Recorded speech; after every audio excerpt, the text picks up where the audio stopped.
ሰላም የተወዳችሁና የተከበራችሁ በዛሬ ስፖርታዊ ዜናችን የሞርጋን ሮጀርስ የሳንድሮ ቶናሊና የብሩኖ ጊማራሽ ዝውውርን ጉዳይ የተመለከተ አጫጭር ስፖርታዊ መረጃዎችን በዛሬ ስፖርታዊ መረጃዎች ላይ ታገኛላችሁ።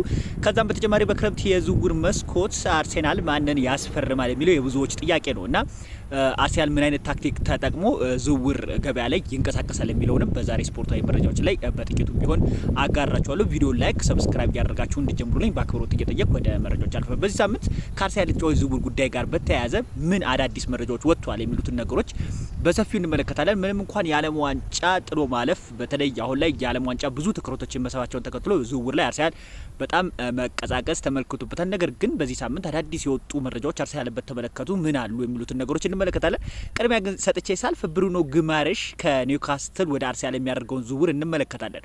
አርሴናል በዚህ ሳምንት እንደሚታወቀው ለብሩኖ ጊማራሽ ዝውውር እስከ 55 ሚሊዮን ፓውንድ ድረስ ለኒውካስትል የመጀመሪያ ጥያቄ አቅርቦ ነበረ። አርሴናል ባቀረበበት በሰዓታቶች ውስጥ ነው ኒውካስትሎች የተጫዋቹ ዝውውር ውድቅ ያደረጉት። የዚህ ተጫዋች ዝውውር ጉዳይ በተመለከተ እስከ 80 ሚሊዮን ፓውንድ ድረስ ተጫዋቹ ሊያወጣ የሚችልበት እድል አለ። ከእድሜ ጋር በተገናኘ ግን አርሴናል እስከምን ያህል ድረስ ይጓዛል በድርድሩ የሚለው ነገር እጅጉኑ ይጠበቃል። ታዋቂ ጋዜጠኞች እንደ ቤን ጃኮብ፣ ፋብሪዞ ሮማኖ፣ ዴቪድ ኦርስተን ሳይቀሩ ከዚህ ተጫዋች ዝውውር ጉዳይ ጋር በተገናኘ አርሴናሎች ከተጫዋቹ ጋር ቀጥተኛ ኮንታክት ማድረጋቸውን የሚያመላክት መረጃዎች በሰፊው ሲዘገብ ነበረ። ከዛ በተጨማሪ ግን ሁለተኛ ዙር ጥያቄ አርሴናል ለማቅረብ በዚህ ሳምንት እያሰበ መሆኑና ሁለተኛ ዙር ጥያቄ ያቀርባል ተብሎ ይጠበቃል። ነገር ግን ከ65 እስከ 70 ሚሊዮን ፓውንድ ድረስ የሚጠቃ የዝውውር የገንዘብ መጠን አርሴናል ሊያቀርቡ የሚችሉበት እድል እንዳለ በሰፊው እየተዘገበ ይገኛል። የብሩኖ ጊማራሽ አርሴናል ዝውውሩ የሚሳካ ከሆነና ወደ አርሴናል ቢመጣ በታክቲክ ደረጃ ማይክል አርቴታ በምን መልኩ ይጠቅመዋል የሚሉትን ነገሮች እንመልከት። ማርቲን ዙቢሜንዲና ብሩኖ ጊማራሽ ምን የሚያመሳስላቸው ነገር አለ?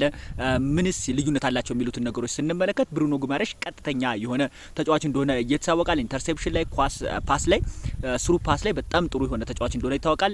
ኒውካስትልን በአብዛኛው ጊዜ ከብሩኖ ጊማራሽ ውጪ ስንመለከታቸው በጣም ሲቸገሩ ተመልክተናቸዋል እና ብሩኖ ጊማራሽ ለኒውካስትል የሚሰጠውን ጥቅም በአርሴናል እንደሚታወቀው የተደራጀ ክለብ ከመሆኑ ጋር በተገናኘ ይህ ተጫዋች ቢመጣ ለማይክል አርቴታ ብዙ ነገሮችን ያግዛል ተብሎ ይጠበቃልና በሁለተኛ ዙር ጥያቄ አርሴናል እንደሚመለስ ይጠበቃል። ምን ያህል ገንዘብ ያቀርባል የሚለው ነገር እጅጉኑ ትኩረትን ይስባል ተብሎ ይጠበቃል።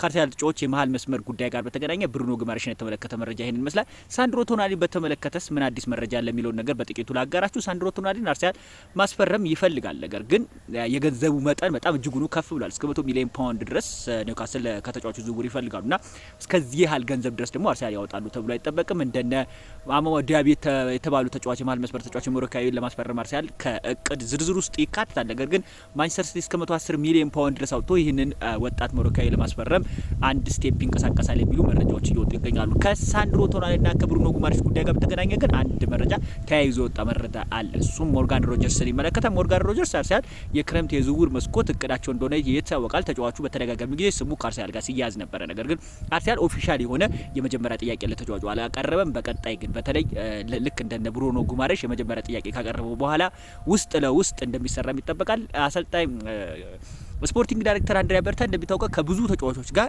ቀጥተኛ የሆነ ንግግሮችን በማድረግ ኦልተርኔቲቭ የሚመርጥ ስፖርቲንግ ዳይሬክተር እንደሆነ ይታወቃልና አሁንም የተመለከትነው ነገር ያየን ያለው ነገር ይህንን ነው የሚያመላክተን። ፔሮ ኢንካፔ በተመለከተ አንድ መረጃ ወጥቷል። አሁንም ቢሆን ፔሮ ኢንካፔን ለማስፈረም ሪያል ማድሪዶች ምንም እንኳን ፍላጎት ቢኖራቸው አርሴናል ተጫዋቹን መልቀቅ እንደማይፈልግ ተዘግቧል።